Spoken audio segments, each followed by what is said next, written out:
কিছু কিছু মুভি আমরা দেখি এবং ভুলে যাই, কিন্তু কিছু কিছু মুভি দেখার পর তা তো মনেই থাকে এবং একটি বড় পরিবর্তন আনে আমাদের এই জীবনে।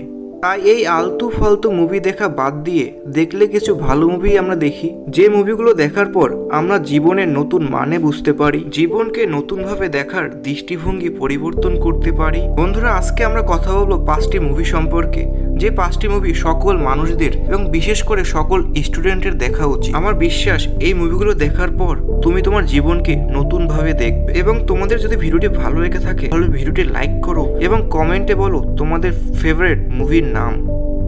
ফরেস্ট গাম্প মূলত এটি একটি কমেডি মুভি, তারপরও আমরা এই মুভি থেকে অনেক কিছু শিখতে পারি। এই মুভিতে আমরা এমন একটি ছেলেকে দেখতে পাই যে ছেলেটি বড় তো হয়ে গিয়েছে কিন্তু ভাবে একটি বাচ্চার মতন।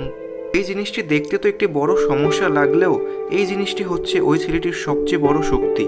সে সরল মনে একটি বাচ্চার মতন তার জীবনের সব কাজ করে। সে কোনো সময় দ্বিতীয়বার ভাবে না যে আমি কি ভুল করতে পারি। কোনো নেগেটিভ চিন্তা না করে সবসময় পজিটিভ ভেবে সে তার সব কাজ করে। বর্তমান সময়ে আমরা কোনো কাজ করার আগে 10 বার ভাবি এই কাজটি আমি করবো কি করবো না, লোকে কি বলবে, আরও কত কথা, এবং অবশেষে আমরা কাজটা করতে পারি না। এবং এই ভাবনার বিপরীত হচ্ছে Forrest Gump, the pursuit of happiness. বন্ধুরা, তোমরা যদি এই মুভিটি কখনো দেখো তাহলে তোমরা কখনো প্রশ্ন করবে না আমি কেন জীবনে সাকসেসফুল না, বা কবে আমার জীবনে সফলতা আসবে। এই মুভিতে উইল স্মিথ কাজ করেছেন এবং এই মুভিটি দেখার পরে আমি তার ফ্যান হয়ে গিয়েছি। এই মুভিটি একটি লোকের উপর যে বেকার, যে কাজ করতে চায় কিন্তু কাজ পায় না, তার জীবনে কিছুই ভালো চলছে না। বেকার বলে স্ত্রী তাকে ছেড়ে দেয়, বাসা ভাড়া দিতে পারে না বলে তাকে বাসা থেকে বের করে দেওয়া হয়। এরপর লোকটি তার ছোট ছেলেটিকে নিয়ে রাস্তায় রাস্তায় তার জীবন যাপন করে। এত কষ্টের মধ্যেও লোকটি কখনোই তার জীবনকে নিয়ে কোনো অভিযোগ করে না এবং আস্তে আস্তে চাকরির জন্য প্রস্তুতি নিতে থাকে। পরও অনেক বাধা পেরিয়ে কষ্ট করে সে একটি চাকরি পায়। পজিটিভিটি এবং ধৈর্য সফলতার চাবি আপনি এই মুভিটি দেখলেই বুঝতে পারবেন। নাম্বার 3, হার।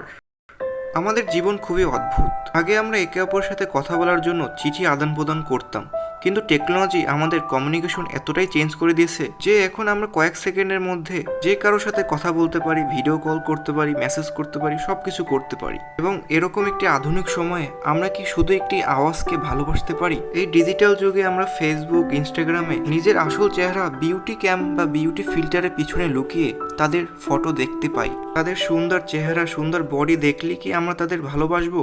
এবং এই প্রশ্নের উত্তর আপনারা এই মুভিটি দেখার পর জানতে পারবেন। মুভিতে জনপ্রিয় তারকা জ্যাকুইন ফিনিক্স কাজ করেছেন এবং অ্যাক্ট্রেস স্কারলেট জনসনের শুধু আওয়াজ রয়েছে। একটি মানুষ একটি আওয়াজকে ভালোবেসে ফেলে, এটা জেনেও যে সে কখনো তাকে দেখতে পাবে না। একটি মানুষের চাহিদা কি, সে তার জীবনে কি চায়, তা আমরা নিজেরাই জানি না। মূলত বর্তমানে টেকনোলজি আমাদের পরিপূর্ণভাবে পরিবর্তন করে দিয়েছে। ইন্টারনেটে আমরা যা দেখি, যা ভাল লাগে আমাদের, তা কি সত্যিই আমরা চাই? Number 4, dead poet society. হ্যাঁ, আমি জানি মুভিটি অনেক পুরানো, কিন্তু এই মুভিটি থেকে আমরা যা শিখতে পারি সেই শিক্ষাটি আজও আমাদের প্রয়োজন। এই মুভিতে আমরা একজন ইংলিশ টিচারকে দেখতে পাই। এই ইংলিশ টিচার কীভাবে স্টুডেন্টের জীবন পরিবর্তন করে দেয়।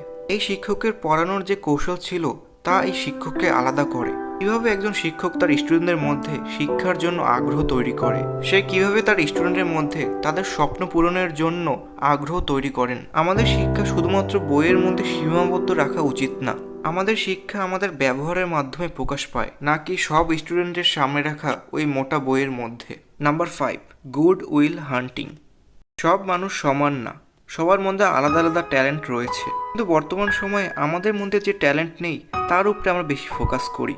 নিজের ট্যালেন্টের কোনো মূল্য দিই না। জীবনে অনেক ছোট ছোট সমস্যাগুলোকে আমরা অতিরিক্ত ভেবে অনেক বড় করে ফেলি। এবং আমরা এই মুহূর্তে এটাই দেখব, একটি ছেলে যে গণিতের উপরে খুবই ট্যালেন্টেড, কিন্তু সে তার ট্যালেন্টকে কোনো মূল্য দেয় না। এবং দেখব ছোটবেলার কিছু সমস্যা কীভাবে তার পুরো জীবনের উপরে প্রভাব ফেলে ও জীবনে অনেক সমস্যার সমাধান করা যায় খুবই ইজিলি।